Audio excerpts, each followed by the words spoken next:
Salam budaya, hai sobat budaya. Di pagi minggu yang cerah ini kita akan melakukan bincang-bincang budaya dengan pakar. Nah, kebetulan di kanan saya ini ada Kang Sanan Sindupatih yang sudah puluhan tahun ini malang melintang di Gunung Penanggungan atau Gunung Pawitra ini untuk melakukan pelestarian, baik pelestarian alamnya maupun pelestarian budayanya. Nah, yang akan kita kulik dari Kang Sanan Sindupatih pada pagi hari ini adalah mengenai salah satu candi yang cukup bagus di Penanggungan ini, namanya adalah Candi Solokelir.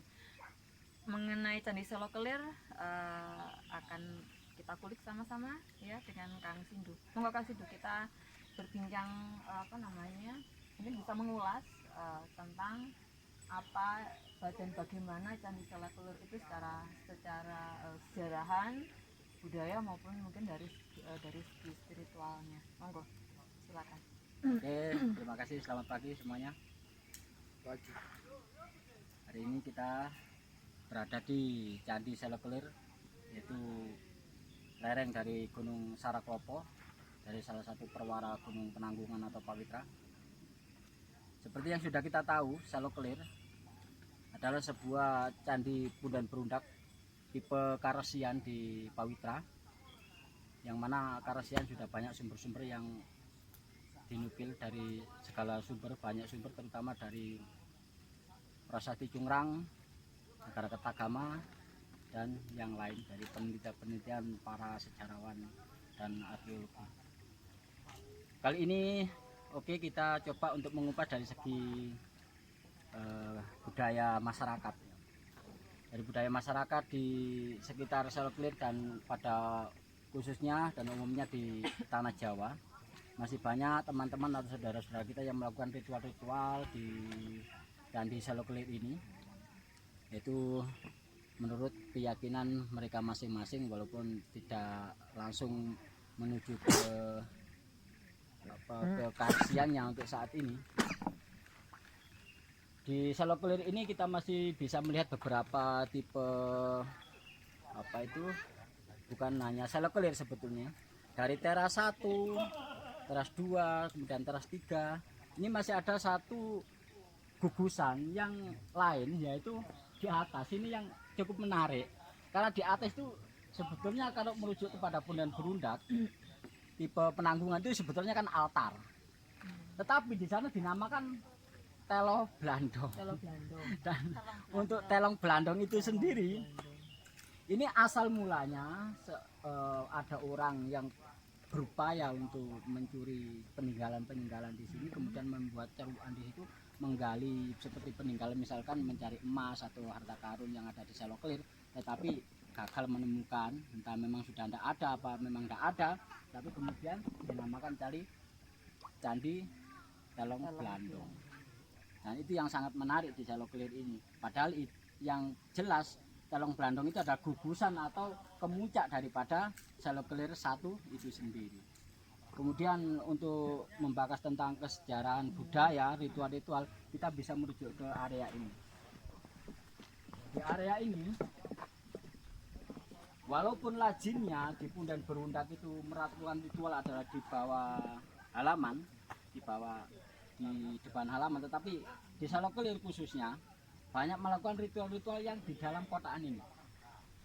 Dulu di sini banyak tersimpan artefak-artefak peninggalan yang sekarang sudah ditimbun kembali sesuai ekskavasi yang kemarin. Kemudian tinggal satu ini adalah menurut beberapa sumber, yaitu Padma atau lantakan daripada arca. Tapi ada penyebutan juga ini adalah motif bunga. Nah, di area sinilah banyak teman-teman atau saudara-saudara kita melakukan ritual-ritual pemujaan sesuai dengan keyakinan mereka masing-masing. mereka bertapa gitu ya, Mereka mungkin, berapa atau bersemedi atau mengheningkan kita. berapa atau hari ini. mereka butuh untuk bersemedi, atau berapa jam, atau berapa hari? Untuk hitungan hari, karena kita tahu di Penanggungan sangat sulit untuk mencari air dan tidak mampu untuk berjalan, untuk melakukan menetap di area ini selama hampir 3 hari, itu kemungkinannya kecil sekali, bahkan tidak mungkin. Kemungkinan hanya 1 malam kemudian turun kembali, atau keesokan harinya akan kembali lagi setelah mengambil air itu untuk melanjutkan misalkan punya hajat selama berapa hari seperti itu. Kira-kira mereka bersemedi di sini, mereka minta doa apa sih sebenarnya kepada leluhur? Sebenarnya. Kalau meminta sesuatu atau meminta kepada leluhur sendiri, mohon maaf saya sendiri kurang tahu karena itu hajat pribadi-pribadi. Cuman yang kami harapkan, yang kita harapkan semuanya meminta keselamatan untuk negara kita tercinta Indonesia. Lanjutkan. Kemudian setelah tempat ini masih ada tempat lain yang begitu disakralkan oleh saudara-saudara kita di sini, yaitu letak daripada Dwarapala itu sendiri. Dwarapala dulu kan bukan di sini tempatnya.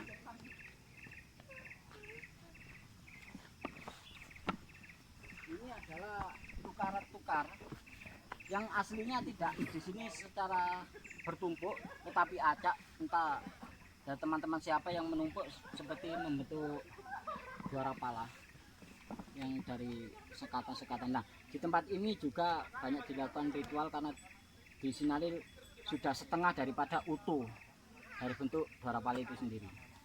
Berarti mestinya ada kiri dan kanan ya? Kiri kanan. Mestinya ada 2. Oke, kita ke atas. Di atas yang sudah dibicarakan tadi adalah candi Telong Blandong yang hasil rekaan yang sebetulnya ojo lali itu sing panjenengan. Yang sebetulnya adalah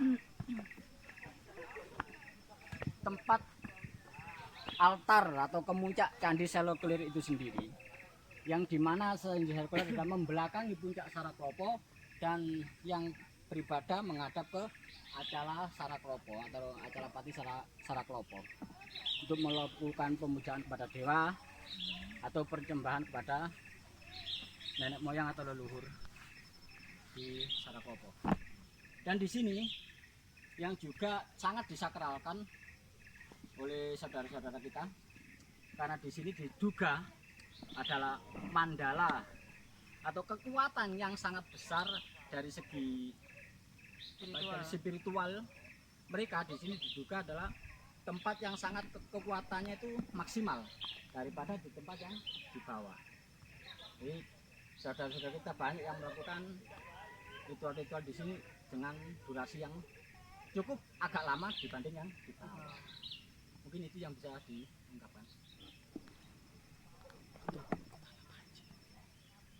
Telong itu apa, Kang?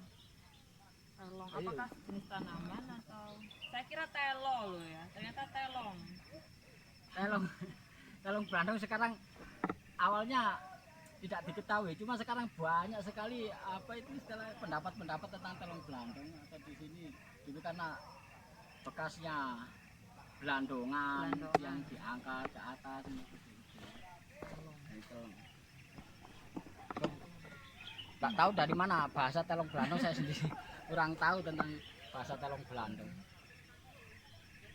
Dan tentang Yang menjadi ciri khas yang Pala. Gimana?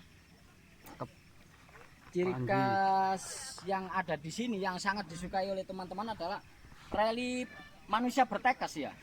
Manusia bertekes yang beberapa arcanya ada di beberapa tempat, sama yang ada di Universitas di Bandung salah satunya. Kemudian di sini masih tertinggal kepala daripada manusia bertekes itu, atau memakai istilahnya tekes itu koplo. Jadi menurut beberapa sumber yang banyak kita dari sejarawan-sejarawan, ini adalah manusia bertopi, yaitu manusia bertekes yang dikategorikan adalah manusia, bentuk daripada Panji, relief Panji yang tinggal satu-satunya di sini. Di samping banyak potongan-potongan relief bentuk manusia, cuman relief Panji ini yang sangat menonjol di Candi Selo Kelir itu sendiri. Dari Candi Selo Kelir ini banyak relief meliputi Garuda, meliputi Sri Tanjung, Dwarapala, bahkan ada seperti simbol Majapahit atau Surya Majapahit, tetapi di kepala, di rambut Kala, seperti di kepala, di sumpingnya Kala. Itu juga yang sangat menarik. Tapi teman-teman yang kesini cenderung mengejar manusia Panji. bertopeng ini, bertopeng manusia bertekes atau manusia memakai topi. Oke. Oke, jadi Panji itu sebenarnya apa ya, menjadi kebanggaan Nusantara, karena kalau bisa dikatakan Panji itu adalah sebuah cerita yang istilahnya mengalahkan epos Mahabharata dan Ramayana. Jadi kalau kisah Mahabharata dan Ramayana adalah cerita impor dari India, sedangkan kalau cerita Panji itu adalah kisah atau cerita asli Nusantara yang tumbuh dan berkembang di Pulau Jawa, khususnya Jawa Timur. Dan Panji sudah ditetapkan sebagai Memory of the World dari UNESCO, ya, salah satu badan PBB dan kebudayaan itu tahun, kalau nggak salah tahun 2017, yang mengatakan bahwa Panji adalah dari Jawa Timur, khususnya tumbuh dari kerajaan Kadiri, ya, Jenggala dan Panji. Nah, yang di Penanggungan ini sungguh sangat menarik tentang Panji. Karena yang saya amati selama berkecimpung di pelestarian alam maupun membantu teman-teman juga dari BPCB untuk merawat situs, setiap situs itu ternyata Panjinya, cerita Panjinya berbeda. Walaupun nama Panjinya sama. Makanya di cerita di Jawa itu ada Panji itu berbentuk ande-ande lumut atau Panji Induk-Kertapati. Nah, terus ada Panji Asmoro Bangun. Nah, ternyata di Penanggungan, di salah satu situs misalkan di Selo Kelir ini menceritakan tentang Panji yang mana kita sendiri kurang jelas karena sudah reliefnya sudah acak-acakan. Nanti seperti di Candi Kerajaan misalkan di Candi Kerajaan itu Panjinya relatif Panji yang saat berkecamuk atau melakukan pertempuran dengan lawan intriknya atau lawan apa istilahnya itu istilah lawannya saja. Kemudian di Candi Dharma Wangsa yang ada di Gunung Gajah Mungkur itu juga menceritakan tentang Panji yang sekiranya itu tidak perang tetapi mengangkut barang-barang, kemudian diiringi para prajurit yang seperti boyongan, entah pindah dari tempat lain ke tempat lain, atau istilahnya kalau Panji dari Jenggala ke Panjalu atau dari Panjalu ke Jenggala.